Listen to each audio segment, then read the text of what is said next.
Късния следобед бе организиран протест срещу продажбата на етажи от единствената останала болница на Петрич. Протестът бе уважен единствено от местната структура на БСП. Протестът е за лошото здравеопазване в община Петрич. Имаше една нагласа вчера на общинската сесия. Имаше залегната точка за продажба на 6-ти етаж на болницата, но тя отпадна. Сигурно това е временно явление. Заради изборите да няма недоволство. Нашия протест е за граждански права, за добро здравеопазване, добро здравно обслужване, не само в града, и в селата. Просто нещата стоят на много плачевно състояние. И този протест, недоволство на хората, чува ли се от управниците в града? Сега този протест е обявен официално. Мирен граждански протест. Всеки да изрази неговото мнение, неговото несъгласие с тая политика. Не може на 15 дена ротационен принцип да има здравеопазване в между Петрич и Сандански. Голямата община в Благоевградска област. С толкова населени места. Идете, решете се по селата и да видите дали има изобщо здравеопазване. Няма. Въпросът е гласът на недоволството. Всичко, което се случва с образованието в Петрич. Вашия глас. Чува ли се от управниците в Петрич? Не само в Петрич. Цяла България никой не слуша населението. Гражданите от своя страна изразиха пред екип на телевизия БАЦ, че е тъжно да гледат края на Петричката болница. Знаете ли, че има протест? Да, знам. За какво е този протест? За продажбата на етаж от болница. Вие одобрявате ли? Не. Защо? Съм тук. Абсолютно всичко се продаде, което имаше в града. Остана ли нещо за продаване? Няма нищо за продаване и за жълти стотинки. Какво ще правим сега петричани? Петричани си заслужават от честа, след като виж колко хора сме тук. Много малко хора на протест. Много малко. Въпреки, че се даде голяма гласност в страницата на Фейсбук. Да. Явно на петричани не им дреме за съдбата на болницата. Да. Те се лекуват и без това в Сандански, в София. Сандански не може за толкова кратко време да се оправят. Като идиш, наскоро ми се наложи да посетя Сандански поликлиниката. Възхитена съм от обслужване, от хигиена, абсолютно от всичко. Тук нашата болница е в окаяно състояние.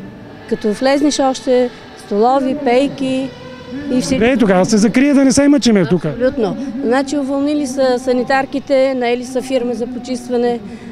Не знам. И това са направили? Да, има там в Ренгина, видях една фирма, която е почистваща. И тогава да стане частна болница? Абсолютно, да. Това е положението. Трябва народа, не знам. Защо? Значи няма местни санитарки от болницата, външна фирма. Не знам, външна фирма иначе. Аз като отидох, външна фирма почистваща. Потрес. Така, може би по-евтино. Тогава да закрием и общината и външна фирма да ни управлява. Точно. Може би трябва да се закрие общината. Вълнува ли ви бъдещето на местната болница? Да, вълнува ни. Какво знаете вие за болница? Какво знаем, че се продава и втори етаж вече. Един е продаден. Тази година 2 етажа, до година още 2. Не знам. Така се говори. Имаше такава реклама? Да, имаше. Добре, докъде ще отидат нещата? Не знам. Ние сме тук за това, защото не искаме да се продава болница. Да, има малко хора виждам тук. Да, и аз за това се очудвам. Не им дреме на петричани за бъдещето на болницата? Не знам, то не имаме вече и болница. Цял месец нямаме болница. Така ли? Затворена, да, защото са били отпуск. Затворена е болница. Вие сериозно ли говори? Не, сега в момента са тръгнали да работят, но хората са уморени от ковида, това казаха, че... Цял месец не е имало болница? Цял месец, половин. Като им течат отпуск. Значи за половин месец хората няма да се разболяват? Да, така беше. Вие сериозно ли говорите? Така се пишеше и така се говореше и хората говориха, че в Петрич беше затворена болница. И къде са се лекували хора? В Сандански. В Сандански. Да. Ако оцелеят до Сандански? Да, ако оцелеят. Добър ден! Да ви помоля да вземете отношение. Добре, вие? Какво да ви кажа? Трябва да си остане болницата на Петричани. Защо трябва да ходим в Сандански или в София? Защо трябва да отиваме, като можем да направим етажа и тук да идват специалисти от София? Защо трябва да ходим всичките в София? Няма нужда. Тук трябва да има всичко и болницата да работи на пълен оборот. Това е срамота тук. Общинска болница, по-голям град, трябва да ходим в Сандански. Защо? Трябва да направим така, че всичко да си остане тук в града. Това е моето мнение. Аз нямам нищо против кмета, но това трябва да се вземе, примерно, може да се направи референдум. Защо? Да, допитване до хората. Допитване до народа, нали? Сме уж свобода на словото и печата. Ако трябва да се направи един референдум. Плюс това кмета има, кога трябваше да го избираме първия път, каза, че ще направиме кръст да сложиме горе на това. Защо? Още не си изпълнил обещанието. Ето, пред мене го е казал, нали, трябваше да направим. Дори моята съпруга каза, че ще вземе отношение, ще застане да събира парите и подпис. Обаче няма нищо. Те, вижте какъв заспал град сме. Аз съм бил в Барселона на 2 милиона жители протест. Аз се очудвам, тук болница презакривани, хората ги няма. Какво да ви кажем? Ние сме заспал народ, затова сме на това деридже. Не мога да осъзная това нещо. Тъжна работа. Много даже. Прекалено тъжна работа. Съжалявам много, това е днешната власт. Да. Жалко за младите хора. Младите, за внуците. Ние вече сме си отишли от този свят. Обаче трябва да мислиме за бъдещето на този град и за бъдещето на нашите внуци и деца. Аз се питам друго. Добре, разпродаваме всичко, що е общинско и държавно. После какво ще правим? После ще си бием шамари. Какво ще правим? Нищо. Нали, виждате, от 27-ма икономика в света станахме колониална държава. Не е ли така? Златото, което ни го изнасят, Канада, Америка и целия Запад, ние ги храниме. Защо трябва да ги храним, когато върху злато тъпчиме, бедни ходиме? Защо? Не сме кадърни колко дни африканци. Виждате Нигер, днеска Габон. Не сме кадърни колко дни африканци. Тъпация. Това е истината. Няма да станеме никога нация. Това е моето мнение. Тежка диагноза на обществото. Много деградирано. Направо пълна деградация. Отчаиващо това, което казвам. Отчаиващо е, да. Аз съм живял 21 години на Запад, знам как се живее там и как е тук. Отиваме се 6 месеца, града, всичко, улици, всичко, не мога да го познаеш. А тук като дойдеш от 34 години, все едно и също. Да, има нови казина тук. Да, това вече е работа на мафията, не е на хората. Нищо не, братче. Тъжно, много тъжно. Кмета казва, че казината откриват работна ръка. Да. Те имаше фабрики, заводи, защо ги няма?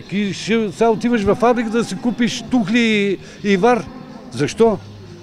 Полето, виждаш ли какво състояние полето? Слиза ли си надолу? Жална картина. Аз съм ловец, като идиш и ако отрепеш едно пиле, не мога кучето да го намеря. И по други краища на страната. Държавата я превърнаха в кочина. Ние сме си виновни, защото търпиме тия безобразия. Ние сме виновните за всичко. Ние си седиме по диваните и пишеме, разбираш ли, и не сме тук на площадите. Силни сме само в кръчмата. Не, в кръчмата не. В кръчмата може да идиш да намериш някой да ти дадат съвет по-добър от парламента. Разбираш ли? Обаче не е и тук, разбираш. Тук бирщина, братче. Какво да ви кажем? Това е. Знам, жалко е това, което казвам. Жалко е и тревожно. Не виждате ли, че войната, блъскат не във войната? Зорлен ни бута там. Да. Не ни е работа. Аз чета други сайтове и войната е в пълен ход. Пълен ход. Днеска са бомбардирали Москва, летище от Естония. Излетели са дроновете от Естония. Какво ни очаква? НАТО и Русия война. И Китай срещу Тайван също война. Защо? Трябва мир на света и всички да живеем мирно, а не да се плюем едни на други. Трябва да сме единни. Дай с тия хубави думи да завършим. Дай да сме единни и да сме един народ, една нация и да не сваляме шапка на никога. Дядо ми е бил опълченец и се срамувам от днешните управници. Това е тъжна картина. Силни думи, благодаря ви за тях. Благодаря и аз нямам нищо против кмета. Дори се познава с моя син с ученици. Нямам нищо напротив, но да става всичко наявне. Да, такива важни решения, поне се допитват до хората. С допитване до народа. Не да се взима под масата. Благодаря, всичко хубаво. Лек ден ми. Моето недоволство е като на всичките, които недоволстваме, обаче това, че хората стресират ли, плашат ли се да не дойдат тук. Страх е хората. Предполагам, защото няма никой. Много малко хора на протеста. Или ги е страх, или ми е безразлично за бъдещето на болницата? Не знам, има нещо. Обаче, да се стига до това положение, да се продаде болницата по толкова безотговорен начин, това не знам на що се дължи. Както казва тук един местен завзек, тази година 2 етажа, до година още 2. Да, нека да ги продадат и се лекуваме по полето или ще събереме. Не, ще викнем бабите старите, ама и те вече са ги няма на този свет. Ще минем вече на друга алтернатива. На бабената алтернатива, по полето ки се лекуваме, няма проблеми. Тъжно е това, което казва. Тъжно е, защото и хората гледам, да днес се съберат всички, да попитаме този нашия градоначалник за 8 години да каже що направи. Да каже, що е направил за той. Гръгови направихме, да, няма проблем. Преди години, когато още предишен кмет беше, това е преди колко години, още от тогава се почна да разпродажба леко по леко. Що да кажем, за мен е много зле. И това, че никой не се интересува, няма... Най-тъжното в цялата работа е, че петричани убиват бъдещето на Петрич. Да. Това е за децата, това е за всичките. Нема ли здравеопазване, нема нищо. Край. Той е първи, това отрасъл е първи за житейството на този народ тук, ама да не дойде никой просто. За мене. Да ви питам, знаете ли тук за какво се случва в момента? Не. Организира се протест срещу продажбата на етажи от болницата. Нищо хубаво не мога да кажа. Тая управа трябва да си отива. Всичко продадаха в този град. То остана ли нещо за продажба? Не. Що ми на болницата посегнаха? За да отида на лекар и като се обада на спешна помощ ми казват: нямаме линейки. Платете си 20 лева за да идиш на линейки. Нашата болница пустее тук. Не можем ли да донесем кадри? Какво да ви кажа? Освен да рушат, да грабят, тази управа нищо друго не върши. Тъжното е, че петричани убиват бъдещето на Петрич. Те го убиват. То няма бъдеще, ако се погледне реално. Това не е хубаво. Въобще не е хубаво. Всичко унищожиха. Сега градските градинки, където са, там се строи. Те въздуха откраднаха, изсекоха гората. Какво да кажа? Нищо хубаво не мога да кажа за тази управа. Петричанци загиват. Няма петричанци. Погледнеш налево на гръцки език, погледнеш надесно на американски език. Английски. Знае. На английски, да. Моя грешка. Не всеки знае английски, гръцки и така нататък. И ставаме европейци, трябва да знаем чужди езици. Трябва да знаеме. Не, че не трябва да знаем. Но трябва и да знаем защо ни лишиха от минералната вода. Защо сега искат... Моля ви, засегнахте много болни теми. Защо болницата искат да останем без болница? Нямаме спешно... Тук хората питат защо не продават етажи от общината. Защо? Откъде да знам? Е по-важно от болница. Нека си продадат етажите те тогава. Ако искат и собствените, защото това е собственост на народа. Не е лично техна собственост. А те продават. Благодаря ви. Моля. Какво знаете за протеста? Знам, че е за нашата болница. И много съжалявам, че няма никой тук. Да, тъжна работа, че от вчера е обявено и няма хора. Много е тъжно. Заслужаваме си петричани съдбата. Това мога да кажа. Значи, тук трябва да е целият град, защото това касае нас, наши родители, наши деца, наши внуци. За нас се отнася това, хора. Всички са скрили, като не знам какво да кажа. Не може и хората и да не знаят за днешния протест. Нали, има публичност, има Фейсбук, има други... Познали ли сте? Вчера биеме тъпа. Това е тъжно. Тъжно е, просто съм разочарована. Най-лесно казва да продадеш нещо. Не може да продаваме, как и продаваме? Не става така. Да търчиме ние до Сандански.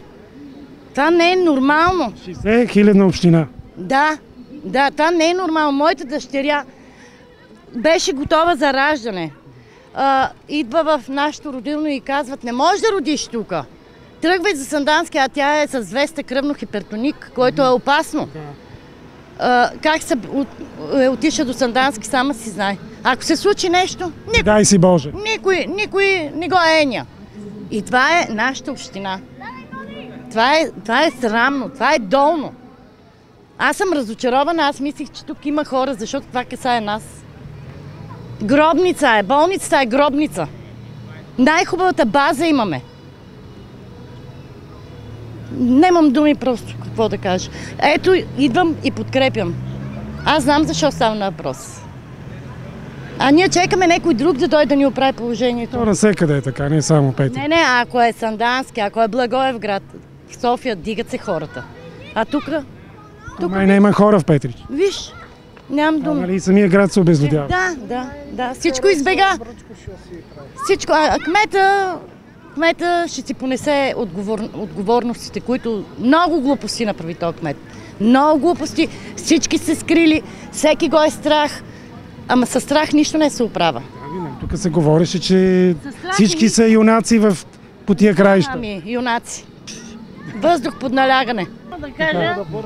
То се вижда какво мога да кажа. След като посегнаха на болницата, да няма къде да се лекуват старите хора, децата, ходиме по София, ходиме по Сандански, по Благоевград. Скоро бях в Дупница дори и ми питат докторите, какво вика за Петрич, нямате ли болница? Петрич няма болница, викам, за съжаление. Няма. Там е пари, фабрика за пари. И затова се принудих тук, викам, да дойда в Дупница. Това е срамота. Да не го е правил, да не е правил той болницата, тъй ще я продава.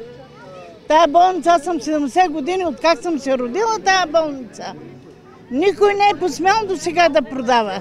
От един ден се бият тъпани, че ще има протест срещу продажбата на етажи от болницата. Обаче виждате колко хора дойдоха. И в защита на репресираните хора в град Петрич от кмета Бръчков. Да, малко са хората, но то е ясно. Това пак е знак, че хората ги е страх, че има бухалка. Бухалка, наречена Бръчков. Значи той чрез неговите служители удара всеки един човек, който реши да каже истината. Аз съм най-яркото доказателство. Наклеветиха ме, заключиха ме за 24 часа, съда ми каза не е виновен, пусна ме и така нататък. И сега хората са в съда. Друг клеветник негов, Стоил Топалов, също го осъдиха като клеветник и той управлява милиони в общината. Бръчков се прави, че не знае, че не чува, че не вижда. Самия Бръчков излизна публично записане как казва, аз му казвам, защо правиш проблеми на хората, защо тормозиш хората и той казва, кой тебе ли? Еди кой си. Хубаво, той си признава, че не е кмет да реши проблеми, а да ги създава, да прави проблеми на хората. Снимах неговите служители, които са на синя зона, как си признават, че се прави корпоративен вод. Негов подчинен, най-близкия му, Кирил Стойков, отива и им казва, кажи на брат ти, кажи на майка ти да гласува. На другия казва, иди гласувай, отива с личната кола. Снима ги хората, пусна ги публично пространство. Какво се случи? Тихичко, никой не е чул нищо. Веднага хората са извикани, веднага адвокат проверено и на един от хората му казва, Кирил Стойков, съди го на Стоян. Човека му казва, не искам да се занимавам. Нямаме пари за адвокати. Аз ще ти дам пари. Кирил Стойков му казваше, дай пари да ме осъдат. Кои пари? От общината, от на хората парите. Така ли нарушавате закон? Така ли съдите? Прати ги тия неща до главния прокурор. В момента има проверка и за тия неща, и за рекета над моето семейство. 8 години как не рекетираха той, Боби Коларов и други. Кажете са, болницата се продава и какво остава на този град? Това е ясно, че нищо няма да остане. Как ще продаде болницата? Той дойде с една огромна лъжа, че болницата му е личен приоритет за запазване. Какво стана? Оправдава се, мълчи, нищо не казва. Продаде старата болница, продаде единия етаж, сега искаше и втория, и мало още 5 етажа за продаване. Гледаме, че кметството е направено супер. Гледаме, че съда е направен супер. Гледаме, че и полицията. Окей, трябва да има държавни, смисъл общински работещи институции. Ама защо да няма болница? Болницата с какво е по-лоша от общината, примерно? Хората казват, че ако закрият болницата, отива си града. Мислиш ли, че може да има хора без лечение? Не може да има. Аз мисля, че може да има без кметство, ама без болница не може да има. Чуват ли вашия глас управните? Чуват го и ме репресират. Те го чуват, но какво правят след като го чуват? Пращат бухалките, почват да се опитват, а полицията и съда, не съда точно, не съда си върши горе работата. Нашия съд, даже съм доволен от него, защото тежка е работата да върви срещу... Не говорим за съда. Но прокуратурата и полицията трябва да си свършат работа. Трябва да се види, че има доказателства. Значи не е да си прокурор и да ти дадат доказателствата и ти да се разпишеш, няма престъпление, пускаш го. Ма ти си ги видял, ама че пишеш няма престъпление, това означава, че няма престъпление. Това, че ти не казваш да, не ги видях. Има го престъплението, има го феодализма, има го новия Ценко Чоков. Лъжец, рекетьор и клеветник. Това е Бръчков. Това е Бръчков. Доказателствата. Хората пищат в общината, общински служители на синя зона, на Самодан, пищат хората. И това малко присъствие на народа е поредно доказателство. Не е доказателство, че не... Хората ги е страх. Страх ги, е много ясно. Страх ги е една бухалка, облечена във власт, на която полицията и прокуратурата почти не обръща внимание. Хората какво трябва да излезат, да ги пребият ли утре? Какво става? Трябва да им вземат къщите. Какво казва, че страха владее Петрич? Страха владее Петрич, ама мисля, че няма да е задълго, още един месец. Той няма да е кмет. Хората ме срещат навънка и ми казват, не искат да му го кажат, но ще му го покажат. На изборите ще му го покажат. С какво подкрепяте протест? Време, което трябва да сложим слагата на този кмет. Апаш. Първо, те не знаят кои са му родители, бащи, изнасилили апаши, бирници в околията на Петрич. Дойде тук, без да е направил нищо, взе да продава, без да има никакви права на хората. Второ, да говорим за неща, кой да забранява, кой да влиза в кметството. Това не е на баща му кметство, това е общинско. След като си плащаме данъци и плащаме всичко, ние сме задължени да идваме на този протест и да казвам истината в очите на един нещастник, който трябва да го изметим от града. А не само да продава и да лъжи. Хората, които го гледат в очите и той лъжи пак. И мислим, че дойде времето му. Ама не виждам защо тук шефовете на полицията и тримата, аз си казвам, няма един човек, вие като гларуси сте тук без... Кой защитават? Един човек, който е престъпник на Петрич ли? Който не знаете или... Те са длъжни да организират, да има ред на протест. С вас. Но задължително е да има 50 полицаи на 5 човека, 10. Къде ги видяхте тия 50? Бегаха, като видяха, че телевизия... Защо, че изразявате недоволство? Изразяваме недоволство, че трябва време да си бега.